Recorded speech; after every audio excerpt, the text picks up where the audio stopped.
మరి కాలర్ అయితే రెడీగా ఉన్నారు, మనం మాట్లాడే ప్రయత్నం చేద్దాం. నమస్కారం అండి, ఎక్కడి నుంచి మాట్లాడుతున్నారు? మాది మహబాద్ డిస్ట్రిక్ట్ మేడం. మీ పేరు? బుచ్చ వినోద మేడం. వినోద గారు, మేడం. మీ యొక్క సమస్యని చాలా క్లుప్తంగా తెలపడానికి ప్రయత్నం చేయండి, ఓకేనా? మీకోసం అని మరి రమ్య మేడం గారు కొంత సమయాన్ని కేటాయిస్తున్నారు కాబట్టి చాలా క్లుప్తంగా తెలపడానికి అయితే ట్రై చేయండి, ఓకేనా? సరే మరి మేడం. రమ్య మేడం గారు ఉన్నారు, మాట్లాడండి. వినోదిని గారు నమస్తే అమ్మా. Good morning madam. Good morning అమ్మా, ఎలా ఉన్నారు? ఏంటి ప్రాబ్లం? మాది మహబాద్ డిస్ట్రిక్ట్ మేడం. చెప్పండి అమ్మా, మీ ప్రాబ్లం ఏంటో చెప్పండి. మా మా ఆయనతో ఒక ఆమె పరిచయం అయింది మేడం. ఆమెకి పెళ్లి కాలే, ఏం కాలే. చాలా మందికి ఇట్లా చేస్తుందట ఆమె. ఒక్క నిమిషం అమ్మా, మీరు డైరెక్ట్ గా మాట్లాడుతున్నారు. మీ మ్యారేజ్ ఎంతకాలం అయింది? మీ ఆయన ఏం చేస్తారు, మీరేం చేస్తారు? నేను హౌస్ వైఫ్ మేడం. కొంచెం వ్యవసాయం చూసుకుంటా, పిల్లలను చూసుకుంటా మేడం. ఎంతమంది పిల్లలు మీకు? 2 పాపలు, బాబు మేడం. మీ ఆయన ఏం పని చేస్తారమ్మా? వైన్స్ లో పని చేస్తారు మేడం. వైన్ షాప్ లో పని చేస్తారు. పెళ్ళై ఎంతకాలం అయింది మీకు? 13 సంవత్సరాలు మేడం. 2012 మేడం, 4వ నెల 15వ తారీఖు. ఓకే అమ్మా. ఎవరెవరు ఉంటారు మీతో పాటు? అత్త మామ లేకపోతే మీ నలుగురేనా, మీరు మీ పిల్లలేనా? నేను, నా పిల్లలు మేడం. మా అత్త ఉంటది. మీ మామగారు? మా మామయ్య లేడు మేడం. మా అత్తమ్మ ఉంటది. మా అత్తమ్మకు నాకు కొన్ని రోజులు పడక వేరే ఉంటున్నాం మేడం. వేరే తండకు వదిలేసి మండలంలో ఉంటున్నాం. మీ ఫ్యామిలీ సపరేట్ గా షిఫ్ట్ అయిపోయారు? ఇద్దరం సపరేట్ గా ఉంటున్నాం. హ్యాపీగా ఉన్నాం ఇప్పుడు. కొంచెం ఎన్ని సంవత్సరాలు అయిందమ్మా మీరు షిఫ్ట్ అయిపోయి? షిఫ్ట్ అయ్యి 19 మేడం. ఓకే, ఒక 5 ఇయర్స్ 5-6 ఇయర్స్ నుంచి మీరు దూరంగా ఉంటున్నారు. మీ ఆయనకి ఎంత శాలరీ వస్తుందమ్మా? మేడం, మీ ఆయనకి ఎంత శాలరీ వస్తుంది పని చేస్తే? ఫస్ట్ స్టార్టింగ్ 9,000 ఉండే మేడం. ఇప్పుడు 2 ఇయర్స్ నుండి 15,000 మేడం. ఓకే, శాలరీ అంతా ఇంటికే తీసుకొచ్చి ఇస్తాడా? ఇయ్యడు మేడం. ఒక 5,000 ఖర్చులకు పెడతాడు మేడం. మిగితే ఆమె షాప్ ముందే మిర్చి గారెలు వేస్తుంది అన్నమాట. ఓకే అమ్మా, సరే. ఇప్పుడు మీ అత్తతో ప్రాబ్లం ఏమయ్యింది? మీరు విడిపోవడానికి కారణం ఏంటి? ఒక ఆమె 3వ వ్యక్తి మేడం. మీరు ఇప్పుడు 6 ఏళ్ల నుంచి మీ ఆయన మీరే ఉంటున్నారు కదా, మీ ఇద్దరు హ్యాపీగానే ఉన్నారా? హ్యాపీగా ఉన్నాం మేడం. మంచిగా ఉన్నారు. సొంతరాన్ని మేడం మాకు ఆగం చేస్తుంది. ఎవరు ఆవిడ? ఇంతకి ఎలా పరిచయం మేడం ఆమె ఇక మేము మంచిగా ఉన్నదానికి మా పిల్లలతో మేము మంచిగా, మాకు భూమి జాగా కూడా ఏం లేదు మేడం. చేస్తే బతికేటలో మంచిగా ఇప్పుడు నా పిల్లలను పోషించుకొని మంచిగా చూసుకొని కొంచెం ఇక మాకు చేసిన మా పిల్లలకి మేము ఖర్చు, ఇంట్లో ఖర్చు, పిల్లల ఖర్చులే మేడం. రూపాయి ఆదాయం లేదు ఆమె చేయబట్టి. ఎంతకాలం పరిచయం అమ్మా? ఎలా పరిచయం? షాప్ ముందే మేడం. ఆమె షాప్ ముందు మిర్చి గారెలు వేస్తుంది. షాప్ ముందే తల్లి బిడ్డ వాళ్ళ డాడీ లేడు, ఆమెకు పెళ్లి కాలేదట. ఇదే పని, బ్రోకర్ పని చేస్తున్నాడ. ఒక్క నిమిషం అమ్మా, ఇప్పుడు మీ ఆయన లిక్కర్ షాప్ లో పని చేస్తాడు. ఆయనకు 15,000 శాలరీ వస్తుంది. ఆ ఎదురుగా ఆవిడ మిర్చీలు, చికెన్, మటన్లు, చీకులు అవి అమ్ముతా ఉంటదా? అవును మేడం. ఓకే, ఆవిడతో మీ ఆయనకి పరిచయం అయింది. ఎంతకాలం క్రితం పరిచయం అయింది మేడం? ముందు షాప్ ముందే ఇల్లు ఉంది. ఆవిడ ఇల్లు కూడా షాప్ ముందే? షాప్ ముందే. ఆవిడకేంటి పెళ్ళి అయిందా? పెళ్లి కాలేదు మేడం. పెళ్లి లేదు, ఏం లేదు. ఇదే పని చేస్తాడు. ఇద్దరు ఇంత ముందు 3 మెయింటైన్ చేసిందాక వాళ్ళు ఇచ్చి అని ఉమ్మేసిల్లలు పెద్ద పెద్ద దూరంనే ఆగం చేసిందట ఆమె. వాళ్ళు గొడవలు పడి వాళ్ళు ఇక మంచిగా వాళ్ళు ఎక్కడికో ఇల్లు జాగా వదిలేసి వాళ్ళు వేరే ఊరిపై బతుకుతారట మేడం. ఇప్పుడు మా ఆయనను పట్టిందామె ఇక నన్ను 3 రోజులకు ఒకసారి టార్చర్ పెడుతుంది. చంపాలని ప్లాన్ వేసి ఇల్లు మొత్తానికి. చంపాలని కూడా ప్లాన్ చేశారా నిన్ను? ఇప్పుడు నాకు ఇప్పుడు మినిమం 4 ఇయర్స్ నుండి నడుస్తుంది. నాకు బాగా ఇప్పుడు ఎఫెక్ట్ 2 ఇయర్స్ నుండి బాగా ఎఫెక్ట్ అయింది నా మీద. నీకు ఎట్లా తెలిసిందమ్మా వాళ్ళిద్దరికి అక్రమ సంబంధం ఉందని? ఫస్ట్ మేము పెద్ద ఫోన్ వాడేది, మామూలు ఫోన్ వాడింది మేడం. అయితే నేను అంతా పట్టించుకోలే. ఇబ్బంది అవుతుందా, ఫోన్ ఇబ్బంది అవుతుందంటే నేను పట్టించుకోలే. ఇక తర్వాత ఈ షాప్ మాదంతా మండలం, అదే గ్రామం కొంచెం ఒక 5 కిలోమీటర్ దూరమే. అయితే మా ఊళ్ళో అందరూ చాలా మంది ఇక తెలిసిన వాళ్ళు అందరు మండలంలో తెలిసిన వాళ్ళు కదా మేడం. అందరు షాప్ కాడికి పోతారు, ఇట్లా ఇట్లా మీ ఆయన మంచి అది ఆ అమ్మాయి వెనకాల పడడం ఏంది, ఆమెతోటి ఇట్లా అది మంచిది కాదు అని అందరు చెప్తే నేను నమ్మలే మేడం. ఇప్పుడు వీళ్ళిద్దరు ఏంటి పరిచయం సీక్రెట్ గా కూడా కాదు, ఆ మండలంలో జనాలందరికీ ఒకరికొకరికి పరిచయాలు ఉంటే తెలుస్తాయి. వీళ్ళిద్దరు షికార్లు కూడా చేస్తున్నారా జనాలకు తెలిసేలాగా? ఏం చేయలే మేడం, నాకేం తెలియదు. రూములు పిల్లలతోటే టైం పాస్.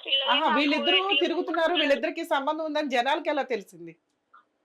జనాలకు అంటే కొంత ఒక ఇద్దరు ముగ్గురు చెప్తే నేను నమ్మలే మేడం. నేనే షాప్ ఏమో 10 వరకు క్లోజ్ చేశారు. పొద్దున 10 తీస్తారు, నైట్ 9:30 10 లోపు షాప్ బంద్ చేశారు మేడం. అయితే ఈయన 1-12 వస్తాడు. అయితే ఒక్కొక్కసారి నాకు మేము 10 వరకు చూస్తాం మా పిల్లలు, మేము ఆయన డాడీ వస్తే తింటామని పిల్లలు అంటుంటారు మేడం, ఏమైనా వేస్తే తింటారు కదా అని.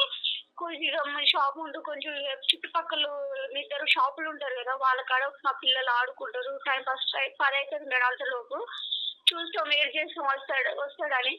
అందరం కలిసి ఫోన్ చేద్దామని వెయిట్ చేస్తాం మేడం. రాడు, 12 అవుతుంది 1 అవుతుంది.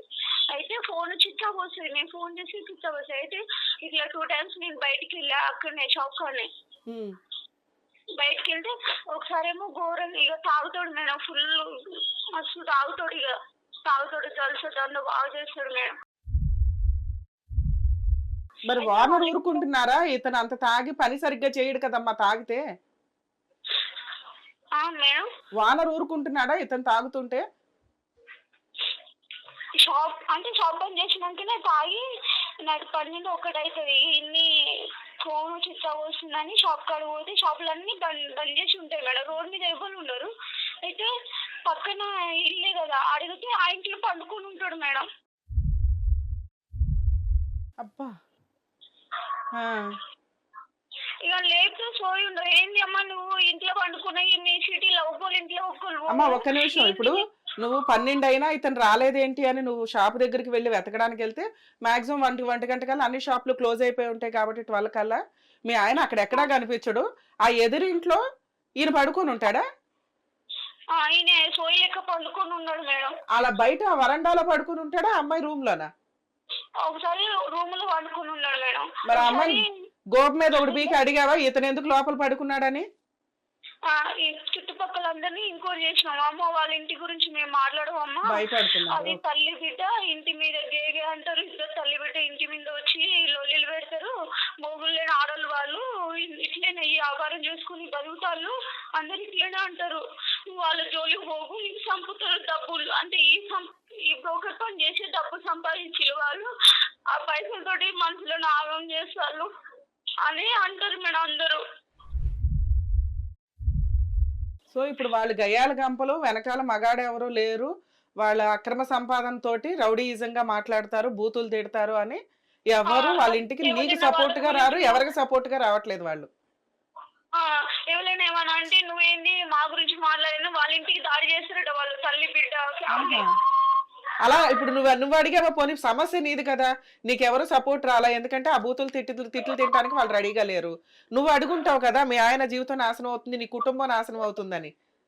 నువ్వు అడిగితే ఏమంటారు వాళ్ళు? ఒకసారి తాగుంటే ఏం అడగలేదు, తాగి పండుకున్నాడు మీ ఆయన అని చెప్తే నేను తీసుకుని వెళ్ళిపోయాను. ఒకసారి బాబుని తీసుకుని పోయినా, రెండోసారి ఏమో మా పెద్ద పాపని తీసుకొని పోతే నువ్వేంది ఆ ఇంట్లో నుండి బయటకు వస్తున్నావు, ఏంది అర్ధరాత్రి నువ్వు ఇంట్లో ఏం చేస్తున్నావు, నీకు అదేంది, ఈ రోడ్డు మీద ఎవరు లేరు, మేము వస్తానే మాకే భయం వేస్తుంది, కుక్కలు మురిగితే మాకే బాగా భయం వేస్తుంది, పాప ఏడిచేస్తుంది, నువ్వు ఈ నైట్ పూట గల్లీలో సిటీలో అయితే ఒక్కరు ఇంట్లో ఒక్కరు పోరు, అర్ధరాత్రి ఆ ఇంట్లో నుండి వస్తున్నావు, నువ్వు ఏంది ఆమె ఎవరు, దాని ఇంటికి పోదంపా, నువ్వు ఎందుకు ఆ ఇంట్లోకి ఊకి ఆ ఇంట్లోకి జోరుతున్నావు, కారణం ఏంటి నాకు తెలియాలని నేను గట్టిగా అడిగేసిన మేడం. అడిగితే ఏం చెప్పిండు, వాళ్ళ ఇంటి ముందు ఏం చెప్పిండు, కాలు మొక్కుతా వాళ్ళ సూరుకోళ్ళు మంచిది కాదు, నరకరు, ఇంటికి పోయి మాట్లాడదాం తప్పైంది, అది మంచిది కాదు అని చెప్పిండు మేడం. నా జుట్టు పట్టుకొని గుంజితే బండి ఎక్కమని అంటే బండి ఎక్కలేదు, తాళం గుంజుకుని ఆయన కూడా తాళం గుంజుకొని బండి వేసుకొని పారిపోయింది మేడం. పారిపోతే మా వాళ్ళని అందరినీ ఫోన్ చేసిన, అప్పుడు అక్కడ వాళ్ళ ఇంటి ముందే చనిపోదాం వాళ్ళ పిల్లలను తీసుకొని. అయితే వాళ్ళ ఇంటి ముందే పోతే పోకని మళ్ళీ అక్కడ గల్లీలో చాలా మంది బాయ్స్ ఉంటారు కదా మేడం, వాళ్ళు పరిచయం, వాళ్ళని పంపిండు. ఉమ్, ఆ కాలిన పిల్లలను తెలిసి వాళ్ళు పిల్లలకు ఇక వేరే ఏదో మందు ఇచ్చి ఇట్లా పరిచయం వాళ్ళకి అందరు దోస్తులు చాలా మంది ఉంటారు అక్కడ ఉమ్, గల్లీలో. ఉమ్, ఆ పిల్లలను వాళ్ళని పంపిండు. అయితే వాళ్ళు నన్ను మా పాపను బతిలాడి తీసుకువెళ్ళాను. నేను రాను, మా డాడీ మా ఫ్యామిలీ మా పేరెంట్స్ వాళ్ళు వస్తారు, ఫోన్ చేసినా నేను ఇక్కడనే ఉంటా, వచ్చినాక మాట్లాడమంటే అక్కడ అది మంచిది కాదని వాళ్ళు కూడా అన్నారు మేడం. వాళ్ళని నన్ను ఏదో బతిలాడి ఇక మా పాపను నన్ను బండి ఎక్కించుకుని రూమ్ కాడికి తీసుకుపోతే పక్కన రూమ్ వాళ్ళని అందరినీ లేపిన. మా పక్క వాళ్ళు ఉంటారు కదా, వాళ్ళని లేపి మామయ్య ఇట్లా చేస్తుండ్రు అని పక్కన మీ ఆయన ఏంటి అప్పుడు దొరికి నీ కాళ్ళ పట్టుకుని బతులాడి పారిపోయాడా? మిమ్మల్ని ఇంటి దాకా తీసుకురాలేదా? ఇంటి వరకు నేను ఇక పోనని ఆయన వస్తలేదని ఆయన పారిపోయి ఇద్దరు అబ్బాయిలను పంపిన మేడం. వాళ్ళు వచ్చి నిన్ను బతులాడి ఇంటికి తీసుకొచ్చారు. వాళ్ళు వచ్చి ఎంతకాలం క్రితం జరిగిందమ్మా ఇది? ఇది 2022 మేడం. ఓకే అమ్మా. 2022లో ఇక మరి మా పేరెంట్స్ వాళ్ళు నువ్వు అట్లా రెడీ హ్యాండెడ్ గా పట్టుకున్నా కూడా వచ్చేసరికి కాదమ్మా, నువ్వు అట్లా రెడీ హ్యాండెడ్ గా పట్టుకున్నా కూడా వాళ్ళ అమ్మాయి ఎవరు భయపడలేదా పరువు పోతుందని? అసలు నన్ను లోపల వరకు ఆ గేటు దాటనియరు మేడం, లోపలికి పోనీయడు, గుమ్మాని గేటు దాటనియరు.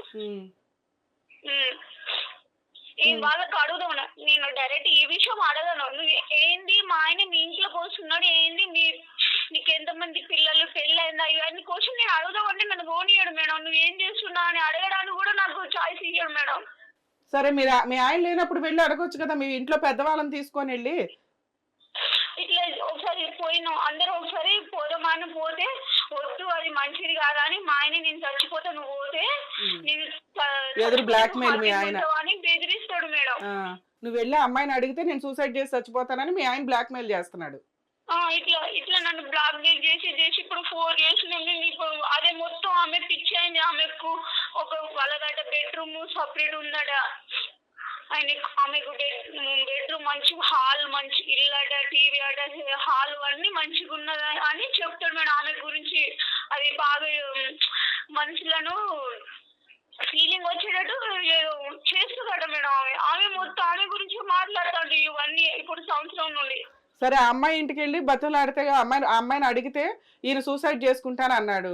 మీరు కనీసం మీ ఆయన్ని కూర్చోబెట్టి తిట్టవచ్చు కదా మార్చడానికి. మీ ఇంట్లో వాళ్ళతో కూర్చోబెట్టి మాట్లాడవచ్చు కదా. అలా ఏమన్నా మాట్లాడారా? ఇంకోసారి ఆవిడతో వెళితే కేసులు ఫైల్ చేస్తాము, వదిలేస్తాము, లేకపోతే పంచాయతీ పెడతామని ఏదో బెదిరించి ఉండాలి కదా. అలా ఏమన్నా బెదిరించారా? నేను ఒక 2 times పంచాయతీ కూర్చున్నా మేడం. 2 times 3-4 సార్లు పోలీస్ స్టేషన్ పోయినా. పోలీస్ స్టేషన్ వాళ్ళకి ఎవరో కానిస్టేబుల్ ఉన్నారట. కేసు పెట్టినప్పుడే ఒక్కరోజు ఏమంటారు, తెల్లారి ఏదో ఇక భార్యాభర్తలు గొడవ అని కాంప్రమైజ్ కావాలని 2 మాటలు అనేసి పంపిస్తాడు మేడం. ఓకే, కౌన్సిలింగ్ ఇచ్చి పంపించేస్తున్నారు. ఇప్పుడు మీ ఆయన నువ్వు కలిసి ఉన్నారా లేకపోతే దూరంగా ఉంటున్నారా? ఇప్పుడు నేను 15వ తారీఖు వస్తే మేడం 2 నెలలు మేడం. నాకు చంపాలని ప్లాన్ అయితే తర్వాత నేను బ్రతికిన పిల్లలను తర్వాత అయినా తీసుకెళ్తాడని ఆ దెబ్బలు కూడా వాట్సాప్ పెట్టినా మేడం. మీకు అయ్యో నేనే బయటికి వెళ్ళినా, ఎవరికి బరువుగాను మా ఫ్యామిలీకి ఇంతవరకు బరువు అయినా నాకు ఎన్ని రోజులు అనిపిస్తారని ఎక్కడైనా సావనన్నా సత్తానని కేసు పెట్టి బయటకు వచ్చేసిన మేడం. కేసు పెట్టావా? 498 కేసు పెట్టావా? పిటిషన్ ఇచ్చిన మేడం. కంప్లైంట్ ఇచ్చావు. నువ్వు బయటకు వచ్చి 2 నెలలు అయింది. ఏం జరిగి బయటకు వచ్చావు? నిన్నేదో చంపాలని ప్రయత్నిస్తున్నారు అంటున్నావు, ఏంటది? అంటే ఆమె ఫోన్ లో మా ఏమో మాట్లాడింది నేను విన్నా. నీ బేటికి నేను లేకే చాలా సాధికరణంగానే అన్నాడు మేడం. ఇది నాకు అర్థం కాలేదు. వేరే వాళ్ళకి అడిగిన నిన్ను చంపి ఆమెకు పెళ్లి చేసుకుంటాడు ఏకంగా. అది బాగా రొమాన్స్ చేస్తుంది, ఆమె లైఫ్ లో ఆమె నేను మర్చిపోను అదే కావాలని కొట్టింది మేడం. ఏమంది? तेरे बीवी को मार के मेरे को मैरिज करो को बोले. నీ బేటికి నేను పెళ్లి చేసుకునే నువ్వు హ్యాపీ అయినా అమ్మా అని నేను ఇట్లా అంటున్నాడు మేడం ఫోన్ లో. నాకు హిందీ కూడా రాదు. ఓకే, నువ్వు అన్నది మాకు అర్థమైందిలేమ్మా. మీ అమ్మాయిని పెళ్లి చేసుకుంటానని మీ ఆయన అంటున్నాడు, నిన్ను ఏదో రకంగా వదిలించుకొని.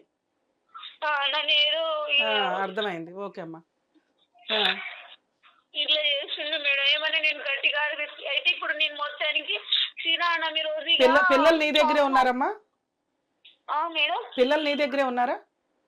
పిల్లలు నా దగ్గర ఇప్పుడు లేరు మేడం. నా చేతిలో డబ్బులు కూడా లేవు. నేనే బ్రతకాలంటేనే కష్టంగా ఉంది మేడం. నాకు పిల్లలు ఘోరంగా ఆగా ఉండదట పరిస్థితి. ఎప్పుడు వదులుకోలేదు నా పిల్లల్ని. 2 నెలలు అవుతుంది. నా పిల్లలు మొన్న జ్వరం వచ్చిందని వాట్సాప్ పెడితే బక్కగా ఇల్లు ముఖం అంటే గుంజుకుపోయింది మేడం. పిల్లలిద్దరూ ఇప్పుడు అతని దగ్గరే ఉన్నారా ఈ 2 నెలల నుంచి? ఆ, కాదమ్మా, నువ్వు తెచ్చేసుకోవచ్చు కదా, నీ దగ్గర పెరిగితే మంచిది కదమ్మా. పిల్లలు అంత తిండి పెట్టలేని పొజిషన్లో అయితే ఉండవు కదా, నువ్వు ఆల్రెడీ ఏదో పొలం పని చేస్తున్నావు. అంటే ఎక్కువ లేదు మేడం. ఒక 10 గుంటలు ఉంది మాత్రమే. మా డాడీ ఇస్తారు 2 పంటలు సంవత్సరానికి. ఇప్పుడు 12 సంవత్సరాలలో డాడీ 2 పంటలు వండించి ఇస్తాడు. నాకు కట్టిన డబ్బులు, ఆ డబ్బులతోటే జీవిస్తున్నా మేడం. సరే అమ్మా, ఇప్పుడు పోలీస్ స్టేషన్ లో కేసు ఏమైంది? అది ఎందుకు పెట్టట్లేదు నువ్వు? కేసు పెట్టినా మేడం. పోలీసులు ఒక వారం రోజులు తిరిగినా మేడం. తప్పిస్తాడు, రావట్లేదు, నేను ఇక్కడ ఉన్నా అక్కడ ఉన్నా అంటుండు. సరే అమ్మా, ఇప్పుడు నీ డౌట్స్ ఏంటి? ఏం అడుగుదాం అనుకుంటున్నావు లీగల్ గా? ఆమెను దొరకబట్టుకొని మీరే వార్నింగ్ ఇవ్వండి మేడం. నా పిల్లలు, నా భర్త నాకు కావాలి మేడం. మీ ఆయన ఫోన్ నెంబర్ ఉందా? మీ ఆయనతో మాట్లాడవచ్చా? డైరెక్ట్ మాట్లాడద్దు మేడం. ఫస్ట్ వాళ్ళని దొరకబడ్డారు మేడం. ఒక 2 డేస్ ఉన్నా దొరుకుతారు మేడం వాళ్ళు. మాట్లాడితే ఫోన్ లో మాట్లాడితే వాళ్ళు ఇక నన్ను ప్రూఫ్ కావాలని అంటారు. దొరికినప్పుడల్లా ప్రూఫ్ అని తప్పైంది ఇదా అని నన్ను కాంప్రమైజ్ చేసేది. ఇక కనిపించేస్తాడు మాటలనే, ఏ పని చేయడు. పంపిది ఒక షాపే మేడం. నేను షాప్ పైసలు కూడా తక్కువ పెట్టాడు. మిగతా అన్ని నేను ఇంట్లో ఏ ఉన్నా లేనని నేనే చూసుకుంటా. నా పిల్లలను కూడా నన్ను పట్టించుకోలే, ఎప్పుడు నా పిల్లలను కూడా పట్టించుకోలే. అమ్మా, నిన్ను ఎప్పుడన్నా కొట్టాడా? ఆమె పరిచయం అయిన నుంచి 3 రోజులకు ఒకసారి, వారంలో ఒకసారి కొట్టుడే మేడం. తాగొచ్చి నైట్ 1-2 గంటలకు. ఆ మధ్యరాత్రి మేము ఎక్కడ బయటికి వెళ్ళకుండా దెబ్బలు తిండి లోపలనే ఉంటాం మేడం, రూముల్లో. సరే, ఇప్పుడు మీ ఆయన పనిచేసే ఓనర్ దగ్గరికి వెళ్ళి మాట్లాడారా మీరు? మాట్లాడిన. ఏమంటున్నాడు ఆయన? ఏమంటున్నాడు? వీళ్ళిద్దరికి సంబంధం ఉందన్నాడా? లేదమ్మా పర్వాలేదు, ఇదంతా నీ అనుమానం, పోనీలే ఇక నుంచి అలా చెయ్యడు, జాగ్రత్తగా ఉంటాడు, ఇచ్చే శాలరీలో 10,000 నీకే ఇస్తాను అని ఏమన్నా అన్నాడా? నాకు డబ్బులు చూపెడతలేడు, జీతం పైసలు ఇంత చూపెడతానని చెప్పి షాపుకి వచ్చిండు. అంత ముందు ఇట్లా చేస్తానని బంద్ చేపించిన మేడం. బంద్ చేపించి ఫాస్ట్ ఫుడ్ షాప్ పెట్టినాం. ఫాస్ట్ ఫుడ్ షాప్ పెడితే మంచిగానే జొన్న రొట్టెలు చపాతీలు జొన్న రొట్టెలు చపాతీలు నేను చేస్తాను మేడం. మిగతా ఫ్రైడ్ రైస్ నూడిల్స్ మా సార్ చేసేది మేడం.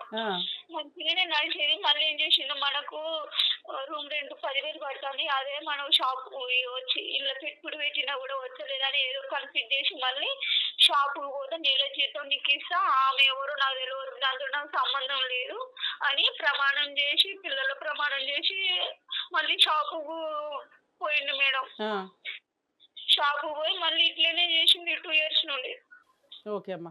అమ్మా, ఒకసారి నేను చెప్తాను, ఒకసారి మీరు వినండి. మీరు అనుకున్నట్టుగా మేము వెళ్ళిపోయి ఎంక్వైరీ చేసి వాళ్ళిద్దరిని రెడీ హ్యాండెడ్గా పట్టుకోవడం వల్ల ఉపయోగమే లేదు. నువ్వేమనుకుంటున్నావంటే రెడీ హ్యాండెడ్గా పట్టుకుంటే ఇక నుంచి ఆయన తప్పు దొరికినట్లు అవుతుంది కాబట్టి నేను చెప్పినట్టు వింటాడు అనుకుంటున్నావు. మీ కేసు వేరు. ప్రతి కేసు అలా రెడీ హ్యాండెడ్గా పట్టుకోవడం కుదరదు. అలా పట్టుకోవడం వల్ల హిట్ టీవీ యాప్, ఇందులో short news, live news, entertainment shows, movies, digital magazines తో పాటు మీ జిల్లా వార్తలను కూడా ఫ్రీగా చూడొచ్చు. అంతేకాదు, కేజీ నుంచి పీజీ వరకు విద్యార్థులకు స్కాలర్షిప్ కూడా అందిస్తున్నాం. ప్రతి వారం 10 మందికి లక్కీ డ్రా ద్వారా ఒక్కొక్కరికి 10,000 రూపాయలు అందిస్తున్నాం. ఇంకెందుకు ఆలస్యం, వెంటనే హిట్ టీవీ యాప్ ని డౌన్లోడ్ చేసుకుని ఫ్రీగా ఎంటర్టైన్మెంట్ పొందండి. Hit TV app. Hit TV app.